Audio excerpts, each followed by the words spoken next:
মহারাষ্ট্র প্রদেশে ভয়াবহ একটি বিস্ফোরণের ঘটনা ঘটেছে। বিস্ফোরণটি একটি অস্ত্র কারখানায় ঘটে।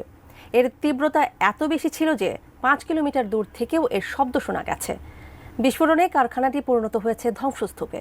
বিস্তারিত শিহাব ইসলামের প্রতিবেদনে। ভারতের মহারাষ্ট্রে অস্ত্র তৈরির কারখানায় একটি ভয়াবহ বিস্ফোরণের ঘটনা ঘটেছে, যাতে 8 জন শ্রমিকের মৃত্যু হয়েছে। এছাড়া এখন পর্যন্ত 7 জন আহত হয়েছেন বলে জানা গেছে। বিস্ফোরণের তীব্রতা এত বেশি ছিল যে এর শব্দ 5 কিলোমিটার দূর থেকেও শোনা গেছে। সেই সঙ্গে একটি ভিডিওতে দেখা গেছে কারখানার এলটিপি অংশ থেকে ঘন কালো ধোঁয়া বের হচ্ছে। আজ শুক্রবার সকাল 10:30টার দিকে মহারাষ্ট্রের ভান্ডারা জেলার ওই কারখানায় বিস্ফোরণটি ঘটে বলে জানিয়েছে ভারতীয় গণমাধ্যম এনডিটিভি। এছাড়া জেলা প্রশাসক সঞ্জয় কোল্টে জানান, বিস্ফোরণটি কারখানার এলটিপি বিভাগে ঘটেছিল এবং ঘটনাস্থলে ফায়ার সার্ভিসের কর্মী ও চিকিৎসক দল